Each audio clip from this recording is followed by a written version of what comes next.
basic like marketing principles for agents that you like would recommend people focus on as they're starting to just get into marketing? Absolutely. So the number one rule of thumb is it's not about you. And your content is not for you. 90% of realtors out there are creating content for other realtors without even realizing it.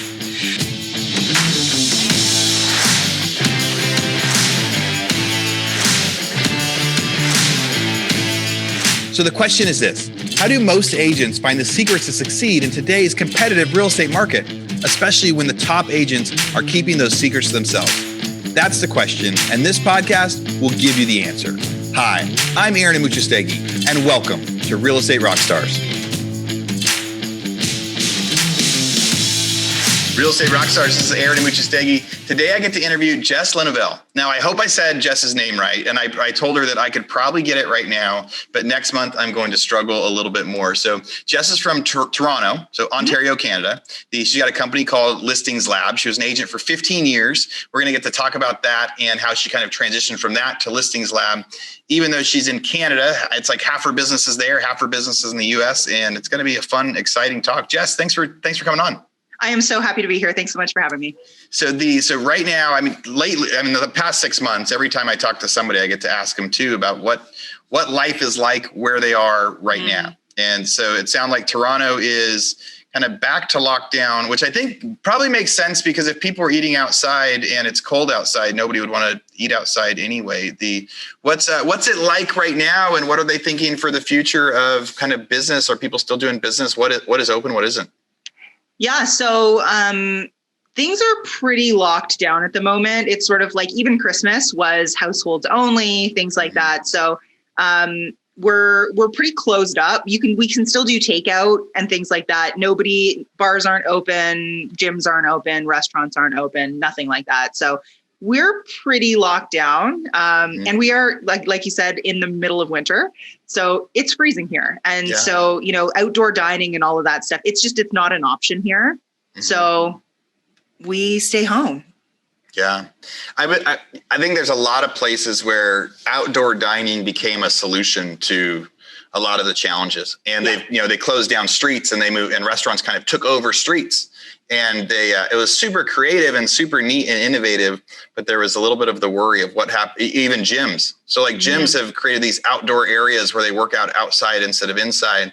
But the rain and the cold was definitely going to start impacting that a little bit. So, well, hopefully, even though 2021 is starting off like that, that everybody gets back to business as usual, whatever that new business will be. What did you see for the people that you've been working with over the past year? What was the transition like in like March and April? Mm-hmm. So what were agents talking to you about, and how did that transition toward the end of the year? So I would say March and April, there was a lot of fear. And I think that that's sort of across the board. People didn't really know how to navigate things. Things got quiet, I would say March and April for most of our members. Mm-hmm. But I mean, after April, things really started to pick up. I think the initial fear, the initial lockdown, the initial fears about what was going to happen in the market really kind of disappeared. Mm-hmm. And business started picking back up again. And most of the agents that we've worked with have had their best years ever, just because they've really been able to adapt really quickly to what was happening and, figure out different ways to accommodate the clients that they had. I really think that, just like any other change, anything else that happens in the world, people get freaked out for a little while and then they get used to it. It becomes kind of a new normal, as much as we hate saying that. And we kind of go from there. We're adaptable humans. Yeah. There's been so much adaptation, so much pivots, so much everything.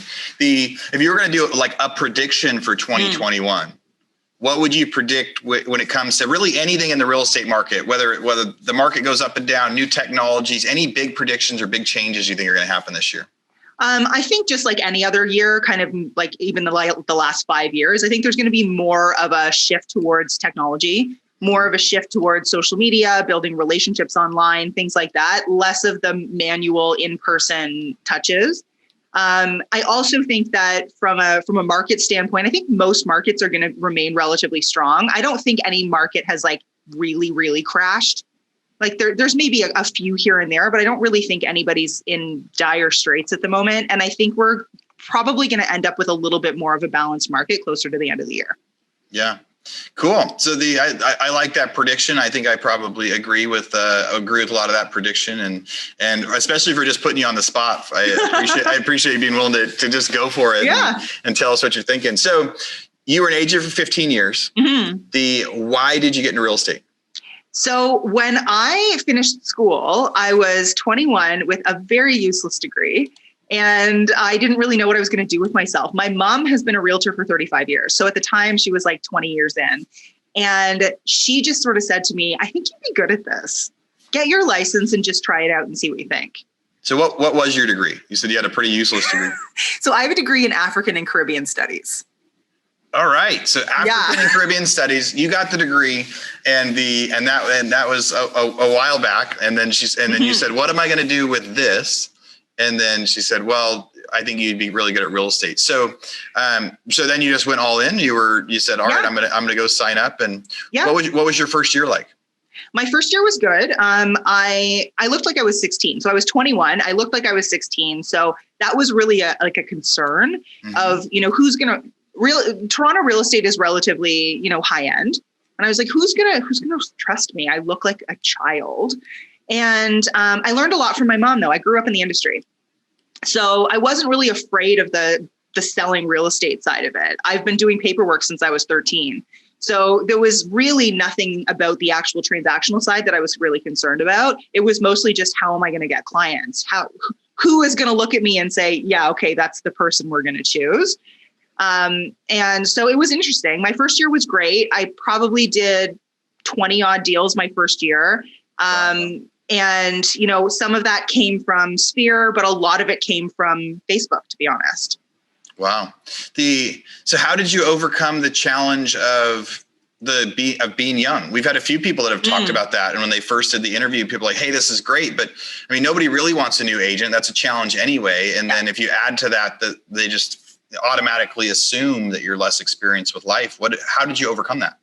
So I was actually really fortunate. There were a couple of deals that I brought my mom in. I just said, hey, you know what, if this is really that much of a concern for you, and she didn't do a whole lot. It was just sort of optics where I was able to bring her in and she was, my kind of my backup. Yeah. If anything happens, if there's anything that you want, any questions that you think that I can't answer, like, she's here, she's got 20 years of experience and hundreds of millions of dollars of production. Yeah. Oh, I think that's great advice. I think anybody that's young and starting that's why people join teams. That's why people choose their brokerages carefully. But it sounds like if someone has a challenge of that and you haven't done your deals yet, bringing in somebody else to kind of be that co-agent with you really, really helps them kind of feel better about that. So you had a really good first year, and you said, and a lot of that came from Facebook. So instead of it being your Sphere, it was Facebook. How did you use Facebook to get people? Because Facebook is kind of Sphere, or was it just a way to communicate with a Sphere, or were you able to kind of market that and cross some lines with that? Well, I mean, the other thing that I struggled with was, because my mom was such an experienced agent, I was kind of competing with her. Right. Wow. So we have the same Sphere. And so when someone was deciding who they were going to work with, were they going to choose me, brand new agent 21, or were they going to choose my mom? And of course, 99% of those people chose my mom. So I had to find a different way to generate business, to build these relationships. And Facebook, I'm going to date myself, but Facebook was really new. Yeah. And there was I didn't have the opportunity to really work with my Sphere. So there wasn't marketplace back then. There was just classifieds. So I started prospecting in classifieds. Wow. And nobody else was doing it. I started building relationships through Messenger and through comments, and just having conversations with people who, were on there looking at property, looking to buy and sell, even some rentals, right? And a lot of those rentals that I did in my first year as well, which I didn't count in that initial 20, also became buyers down the road. Yeah. That's, it's really interesting to take new technology is the thing. I remember when, people started using each step of it it was kind of like whoever got in first and adopted it first it could turn into something. And not every social media turned out big, but most of them did. Yeah. Right. So most of them have become, and there's some new ones right now that people are starting to talk about. Mm-hmm. There's new social media, and I see people kind of jumping on and starting these groups. And I'm just remembering back going, yes, this will probably become one of the bigger groups. Like they will probably really, whoever the people that jump in first, and you deciding to take kind of that new, I remember when Facebook first came out, the adoption wasn't fast. And there was kind of like some people loved it or hated it. Mm-hmm. And so I think that probably the people in those classifieds, they loved the idea of technology and loved the idea of social media kind of being that chance. So if you were going to go back and tell yourself advice your first year, or really any agent, so if you're talking to somebody in their first year of real estate, what recommendation would you give them? Get out of your own way. Okay. I think especially nowadays, I think there's so many people who are self-conscious about video, and people who are afraid to really kind of show up and be open and be themselves. I think a lot of the time our own fears and insecurities get in the way of like the opportunities that are actually in front of us. And especially when it comes to things like video and it comes to like online platforms, it's really like people are not going to be judging you. People aren't looking at, whether or not your makeup's perfect. What they actually really care about is what's coming out of your mouth. Yeah, I think you're right. There's so much kind of worry, and people are people. And it used to be, 5 years ago, if we wanted to make an ad or make video on Facebook or YouTube, we had 4 cameras set up and lighting, and it was professionally edited, and that was helpful. And and that's what people wanted. They wanted professional. There was some sort of a transition that I experienced in the last few years. We would do these, like, we want to buy your house videos on Facebook. And the more professional we got, the less responses we got. Yep. And then there was one of me just walking through a house, and I hadn't shaved and my hair was messed up. And I just started telling the story of like, hey, I just bought this house and here's why. And people don't even know that. And we even accidentally spelled like the title wrong. Right. Yeah. And that video got more responses than kind of anything. And it was funny to realize the ones that we spent the most effort on and the most critiquing did not succeed as well as the kind of crappy but super honest version of the process. It's such an amazing lesson. And I say this to our agents all the time, that the more polished your stuff is on social media, the less response you're going to get, because it looks and it feels like an ad. And we get bombarded with ads every single day. And the more addy it looks like, the faster people are going to scroll past it. And the more honest and the more down to earth and the more raw it looks organic. And when it looks organic, people are willing to pay more attention. Yeah. It's a great point. Real estate rock stars, this is Aaron Amuchastegui with a quick commercial break from our sponsor, Rent Ready. Why do you invest in real estate? To retire early? To build your dream home? Start your own business? Whatever the reason, whatever the dream, Rent Ready can help you reach it. With Rent Ready's unlimited property management features, your real estate dreams are also unlimited. Rent Ready is landlord-tenant software that covers all of your real estate investing needs, including unlimited properties, tenants, and live customer support, so you can start small and grow your business without increasing costs. I've had plenty of subscriptions before where you get charged like per house that you own or per deal you've done. And what they're saying is, hey, it's going to cost the same thing no matter what. Whether you have 1 house, 10 houses, or 100 houses, they're not going to penalize you when you grow, and they're going to help you grow. Rent Ready is a flat price and scalable for your needs. No need to shell out big bucks for multiple management softwares. With Rent Ready, they have everything you need all in one platform, so you manage your rentals and grow your portfolio. As a special offer, you've heard it on here before, you can try Rent Ready for 1 year for only $1, but you have to use our code. Here it is, the code ROCKSTAR, ROCKSTAR, and sign up for Rent Ready's annual plan at rentredi.com. That's RENTREDI.com with code ROCKSTAR to get Rent Ready for a year for just $1. And if you want to learn more about Rent Ready, or you want to learn more about Ryan, the CEO and founder of Rent Ready, go check out episode 939, where I interviewed him about why he created this platform and what they're doing next. So your first year, again, so remind me how many deals you did your first year? I did around 20. So you did around 20. What's the average sales price? I would say $750 at the time. And the Facebook leads, were they mostly buyers or mostly sellers? They were mostly buyers. Okay. And then what was it like the next couple of years? So what was year 2, year 3, year 4? What was your transition for the next 5 to 10 years? So, I mean, I slowly grew. I was so young and I spent all of my money on shoes. And, I wasn't really building a business. I was just really like, making money. And like that part of it was fun. I didn't really start taking my business seriously until I was like in my mid-20s. And it kind of grew and grew from there. But yeah, my first couple of years were great. I mean, I did the things that I felt like I needed to do. I used to call it prospecting in my PJs. So I would, sit at home and I would get on Facebook or get on whatever, social media I was using, and I would just talk to people. And that's where most of my business came from. I mean, that kind of strategy wouldn't work today, but it worked really well back then. And I kind of consistently grew. I was making a good, solid multiple 6 figures for my first couple of years, and I was happy. Yeah. It's as you think about like when deciding to take it seriously or not and pushing through it, it's your idea of prospecting though is pretty cool, right? You're like, I would get in my PJs and start just talking to people on Facebook. What are those conversations like? Especially if you're like prospecting, but you're seeing them. So like, how do you do the outreach? Is it cold outreach? Is it people like how are you getting these conversations going? Yeah, I would say 90% of it was cold. I would go in and I would start having conversations with people. I mean, people I was messaging the people that were clearly interested in a move or were interested in real estate.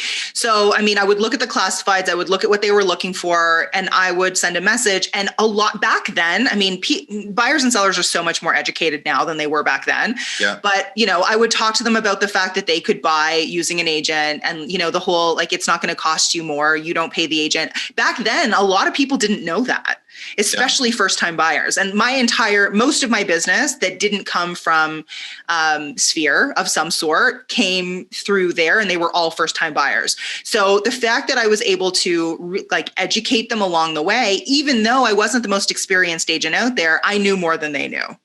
Yeah. So 2016 and 2017, those were like your last years as an active agent. Yep. And then we'll kind of get into what's next. What was the prospecting like then? Because by 2016, 2017, it wasn't necessarily classifieds anymore. Did you change your business, and what was your average day like then? Yeah, I stopped prospecting years and years before then.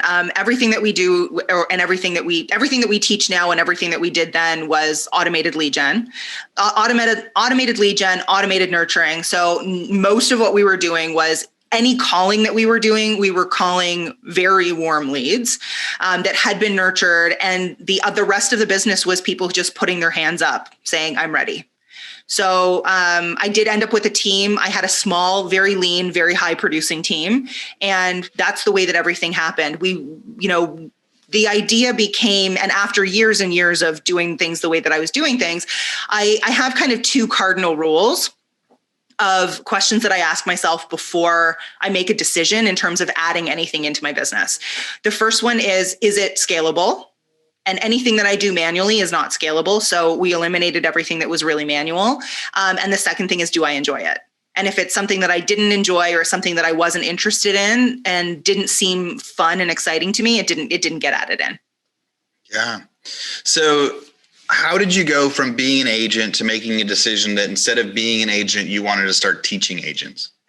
Yeah. So, I got to a point in my business, which I'm very fortunate to have, that money wasn't really a thing anymore. We were doing several hundred deals a year in a very active market. And I just got to a point where I asked myself, I was still in my early 30s. And I asked myself, what do I want to do for the rest of my life? Like, do I want to still be selling real estate? And it was a little bit of I kind of had a bit of an existential crisis of, who am I? What do I want to do? What lights me up? And I realized that, selling real estate wasn't it for me anymore. But the most fun that I had was when agents would knock on our door or knock on my door and say, "Hey, how are you doing this? Why are you so busy?" Yeah. Yeah. How is it that you're having weekends and you're doing, 10 deals in a weekend? And so a lot of it came down to what was actually fun for me. It was a really big risk. I remember telling my mom, "Okay, you know what? I'm going to stop selling real estate and I'm going to start teaching agents." She's like, "What are you?" That's a huge pay cut. About? Like if you're doing 10 deals a weekend and then you're going to try to do, share your secrets instead, it's a huge pay cut when you first get started into that. At first it really was. And it was a really big risk. And, but we are great marketers. And I think that that's really the thing that has it shifted my business when I was selling real estate, and it really set us up well here. Is I stopped looking at myself as a realtor and I started looking at myself as a marketer a long time ago. Yeah. So we just jumped in. We spent a fortune setting up the listings lab and just building audiences quickly. So now before you use social media to get lead gen, people wanting to buy or sell their house. Mm-hmm. And then you set up listings lab, and was that your first way you started getting, real estate agents as kind of as clients, as part of your group? Was you started targeting real estate agents instead, using the same principles you did when you were targeting buyer sellers? 100%. And I mean, I was able to build a little bit of sphere as well, because there was a lot of agents in my home market who were like, oh, she's teaching, she's sharing what she's done to get where she was. And I had quite a few local agents come into our program right off the bat saying, hey, I don't know what this is, but I want to know what it is. Very cool. So now what is Listings Lab now? So if somebody wants to come talk to you, and I'm sure a lot of people are going to reach out to you and say, how does this work? Yeah. What are you doing? How are you teaching people? So what is Listings Lab? So the Listings Lab is based around a methodology of 3 major pillars: relevancy, omnipresence, and intimacy. And it's a marketing program. So it's really a marketing mentorship program to get agents from 6 to 7 figures. So that's kind of our tagline. I help 6-figure agents get to 7 figures by creating relationships at scale. So there's not a lot of, there's no kind of your typical spammy marketing stuff. We use both organic and paid traffic. So both your organic social media stuff, which I think a lot of people don't realize what the potential is from organic social media. Most of the people who go through our programs are doing an extra 3 to 10 deals a month, purely organically, no money behind it. And then you add kind of fuel to the fire with the paid traffic, and it becomes unlimitedly scalable. So the systems that we use are very much geared around 9 different types of content, a 9-point psychological journey to take someone from stranger to client in an automated way. Wow. So 9 points, stranger to now being a client. What are some of those points? Yeah. So what I'll do is I'll break it into 3 major buckets, because the 9 points will take me 2 hours. Yeah. What are the 3 buckets? So let's go through the 3 buckets. The first one is going to be your authority bucket. So that's going to be things like authority content, which is, basically what questions do you get asked by your clients on a regular basis? Answer those questions in content form. The second one is going to be things like process solution. So you should have a signature process in your business. All experts and all authorities in different industries and different markets have a signature system or a methodology. So that becomes your second type, right? So basically your authority content is going to be anything that sets you up as authority and gives value to your clients. This is not going to be things like, hey, it's springtime, it's time to clean your gutters. This is real teaching, real value, and it's all geared around whoever you want to target.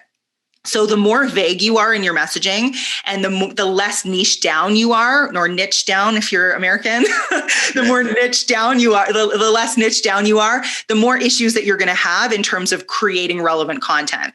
Now, the second bucket that I think is the one that most agents forget to use or don't want to use or think that they shouldn't use is your personal bucket. So these are things like personal beliefs, personal philosophy, personal story. People need to build a certain level of trust, especially if we're online. We're all relatively skeptical about the things that we see online, and everything seems like you hear about a million scams out there. So it's really, really important that you are sharing the personal side of who you are, what you believe in, what you stand for, and where you come from, because that's really going to build a lot more trust, a lot more know, like, and trust. So let me stop you for a second. Yeah. So the very beginning one, you're saying, hey, take your frequently asked questions and now create content with that. And that's part of building that authority stage. So for sure. What's the best way for them to answer those questions in a way that I think your system is through email, but are there other tips that people can use? Our system's not just through email. We also use retargeting. We have entire automated funnels. Facebook, Instagram, LinkedIn, Clubhouse is the new one, right? You can use whatever platform, and the platform has to be relevant too. So this is also really very much about, you need to go where your ideal client lives online. So, if you're looking at upsizers, you're probably Facebook and Instagram as your primary places, because those are the places that those people are going to live and that you're going to get the most bang for your time. And so we talk about both the organic side, which is your organic social media and your email and, things like that. And your content should be probably 50-50 video and written content. Your written content should always be accompanied by an image of you, and not just pictures of homes and just listed, just sold and things like that. A lot of the time that's actually not valuable for people. And when we're talking organic social media, I always say, people don't move every single year. So you have to give your audience, give the people out there a reason to follow you the rest of the time. So let me break it down so they get their frequently asked questions. Yeah. This could be a new agent or somebody just getting into social media. Go, here's my 10 frequently asked questions. Half of them make a video of themselves answering it. The other half have a picture of themselves that they post and they answer it. How often should they be putting those on social? Is it every day? Is it every few days? Out of the 3 buckets, you should be posting. If your goal is to grow the audience and to get more and more exposure, once a day. Okay. So once a day, you're doing one of those. And then kind of that other bucket that you talked about was then also showing people, hey, it's okay to tell them who you are. So a video of who you are, of hanging out with your kids, of going out in public and doing things, or a picture of you or a picture of something and telling a story. So that's kind of your second bucket. Now, is that mixed in with the other one? So you're doing kind of once a day of each of the types, or do you? No, you only want to be posting once a day, period. And you want to mix up between the 3 buckets. So with the personal content, usually the tip that I would give is, do a brain dump of your entire life. Everything from when you were born, how much you weighed, what your family life looked like, all the way until now. If you do that in point form, you'll have hundreds of pieces of content that you can eventually, you can talk about. Stories are 22 times more memorable than facts. So the more story that you can add into it, the more emotion that you can evoke from people, the better and the more connected they're going to feel to you. I love that. So then you finally get to your third bucket. What's that third bucket you guys work on? So that third bucket is going to be social proof. So people want to work with people who have helped other people in their situation. And social proof is not just listed, just sold. I cannot harp on that enough. We're talking case studies, testimonials, PR or media. So your case studies are going to be basically every client you've ever had. Tell the story of that client. Where were they when they met you? What were the pains? What were the issues? Why did they move? People don't move because it's fun. Moving's awful. I'm in the process of it now. Yeah. And so, the reason why people actually make that move is because something in their current situation isn't serving them. And they believe that pain or that problem can be solved with a new location, with a new house, with a bigger house, with a change. So whatever that issue is, we need to get really dialed into what that is and then tell stories of your past clients who've been in that situation and tell the story of where were they? What was the process like? Where did they end up? There's a reason why HGTV is so powerful. Yeah. And it's because they're literally telling those stories and people watch those other stories and sometimes relate to them. Yeah, I can tell it's a great kind of thing to think back. So everybody loves HGTV and they're they want to be, that's the fantasy of being there. But social media actually gives you the ability to be there in the same way. Yeah, right. And 100%. And I've seen people grow huge social medias from just being them, just creating content every day. That's all in line, all in kind of line with the same focus. And it takes a while to grow it, but then it really, it's amazing what people can do with it. So what are some, do you have any basic, marketing principles for agents that you would recommend people focus on as they're starting to just get into marketing? Absolutely. So the number one rule of thumb is it's not about you and your content is not for you. 90% of realtors out there are creating content for other realtors without even realizing it. So they're sharing things that resonate with them. And if something resonates with you that's about goal setting and the grind and creating a better life and all these things, those are things that are going to resonate with other agents, which is why so many people have these audiences on Facebook and Instagram and things like that are mostly agents. Yeah. Right. So the truth really is you got to focus in on who do you want to serve and what do they need? So every single day, instead of asking yourself, what do I want to post today? You say to yourself, what does my ideal client, what is that target person that is the ideal person that I want to work with? What do they need to hear today? That's like the whole difference of the just listed, just sold, right? Totally. So the just listed, just sold is actually like, and I haven't thought of it, but I haven't heard somebody say it and I haven't thought about it like that, but that's more, showing like, hey, this agent is successful. Mm-hmm. And they're posting it because they're thinking customers are going to go, oh, this agent is successful, I can hire them. You're saying that's more like other agents saying, oh, I wish I was getting more, just listed, just sold. It's more about figuring out like, oh, I can find you this one or whatever that other kind of content is. Well, I know we're just able to touch a little bit on some of those principles, but I think our agents are going to get so much out of just what you've shared so far. I'm sure tons of them are going to reach out to you to get some more specifics on some of that stuff. I have some fire round questions. So of all the agents you've worked with, like what was the biggest thing that they did in 2020 to like survive? What was the biggest thing that they were like, because they did this after April, right? Like that's what helped them get through it. Because a lot of agents have had their best year. There's plenty that have been just crushed. Yep. And now they're trying to rebuild. What was the secret? What the people that did great, how they do it? Consistency. Okay. So I think consistency is always going to be the most important thing. You have to be top of mind. And if you are not consistent with your marketing in general, and I don't mean consistent like once a week. Everyone was posting every single day. They were sharing the things that were going on in their lives. They were sharing lifestyle changes. They were sharing, things about how they were adapting with their kids. But also they kept their marketing and their automated ads up and running. And so their audiences continued to grow. There was a lot of opportunity that came up at the beginning of COVID where everybody was at home. We had some people that started mom Facebook groups and dad Facebook groups and, online learning at home Facebook groups. And they started building audiences of people who were not necessarily real estate related, but we're still their ideal client. So if you're working with upsizers and you have a Facebook group that's a mom's group for moms with young kids, that's your target demographic. You give value, you build relationships, and then and they know if your social media is set up correctly, they know that you're an agent, and it gets you that foot in the door more often.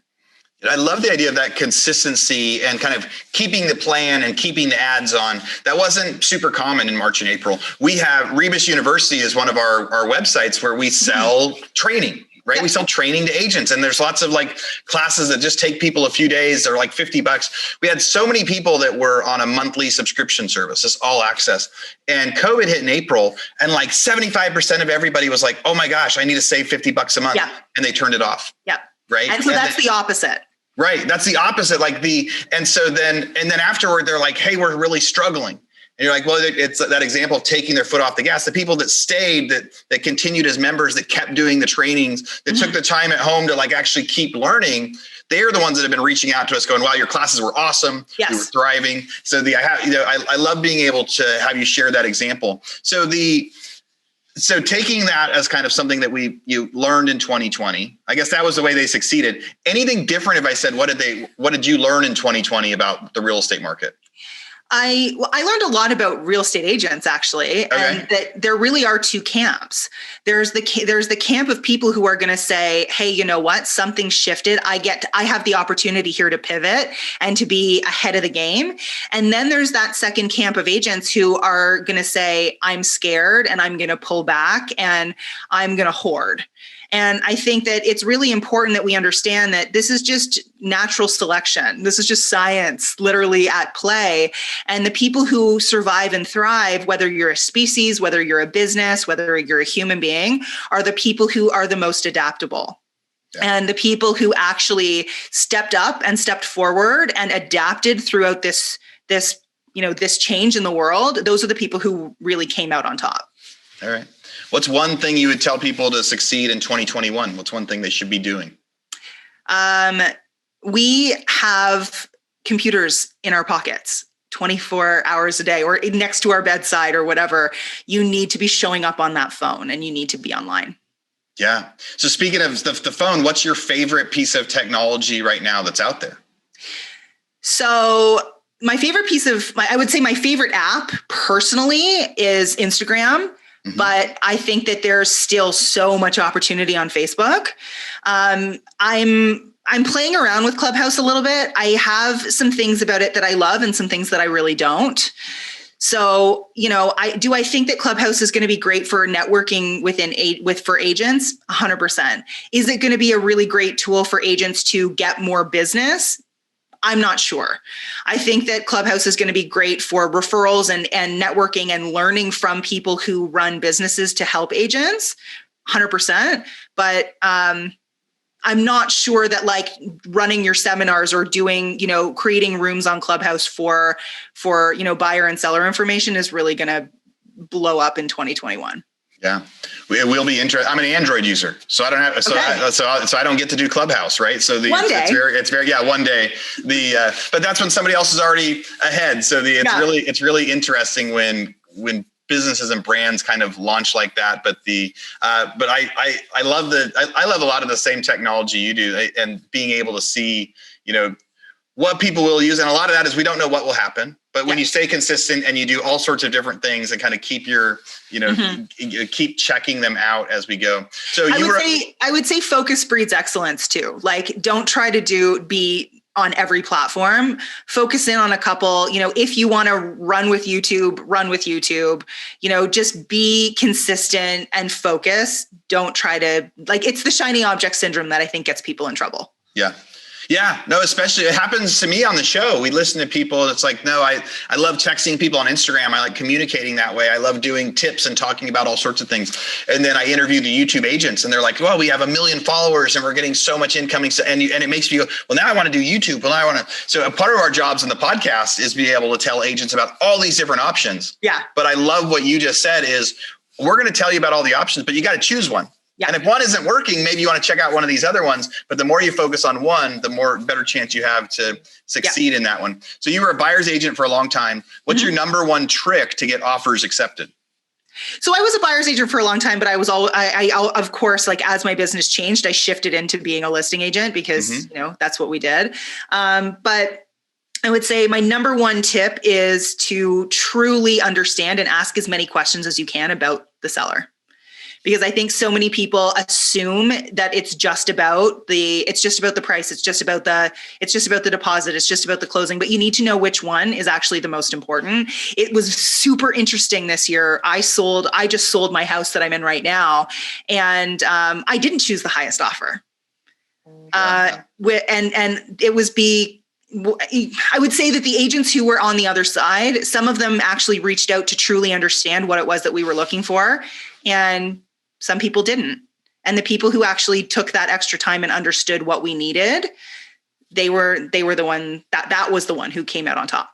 I love that advice. We make a lot of offers as investment properties, and I've never once said, what does the seller prefer? Especially now, we're writing a lot of offers and we're getting out and we're not getting the deal. And the simple thing of like, well, what are they looking for? Because we can do all sorts of things here. Maybe a full price cash offer isn't as exciting as something else, or maybe if it is, it's price or whatever else. So so on the other side of that, so if you're talking to listing agents, what's the number one way to sell their house for more? First of all, understand who's the buyer. And everything that you do for that listing, whether it's staging, whether it's marketing, whether it's putting ads, you need to understand the psychology of who's going to buy this house and really make sure that everything is geared towards getting those eyes on this property. Wow. Jess, for my fire round questions, I think that was a lot of really, really good advice. If people want to reach out to you, and I'm sure a lot of them will, what is the best way for them to come find you and figure out more about all the stuff you're doing? If they want to talk to you on Instagram or if they want to learn more about your business, what's the best way for people to find you?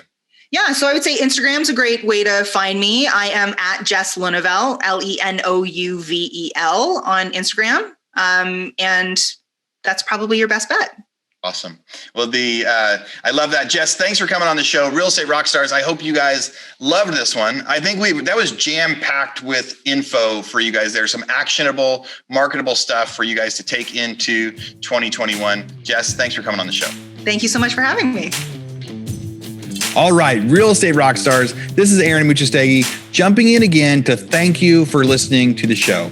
Hopefully you guys loved listening to that one. And I want to make sure that you know about all of the extra resources that we have. And also, we need your help. They say podcasts are free. You get to listen to podcasts for free. But what is the cost of that podcast? I would say if I could beg you to pay anything for that podcast, I would say the cost of the podcast is going and giving a review.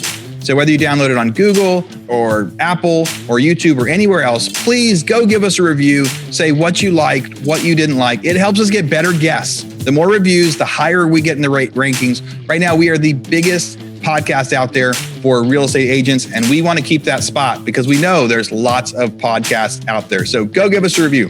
Also, be sure to go to hibandigital.com. If you liked any of the resources that those real estate agents talked about, we've got a huge video vault of those resources for free. Every penny that comes on the podcast that we interview, they give us something that helps them get their deals or helps them work with their clients. And we put that in the toolbox in our vault for you. So go to hibandigital.com and you can get it. If you're looking for real estate education, go to rebusuniversity.com. We have all sorts of courses in there to help agents succeed in real estate, how to get the listing, how to negotiate deals, how to become an investor, all sorts of different stuff, rebusuniversity.com. And if you want to chat with me, go find me on Instagram. And if you come find me on Instagram, you can send me messages. Tell me what you want to hear. Tell me what you liked, what you didn't like. We try to put a bunch of content out there too. You can find me in two different places. It's at rerockstars.com for our Real Estate Rockstars page, or at aaronmuchastegui.com for my personal Instagram page, where I can chat with you about all sorts of different things.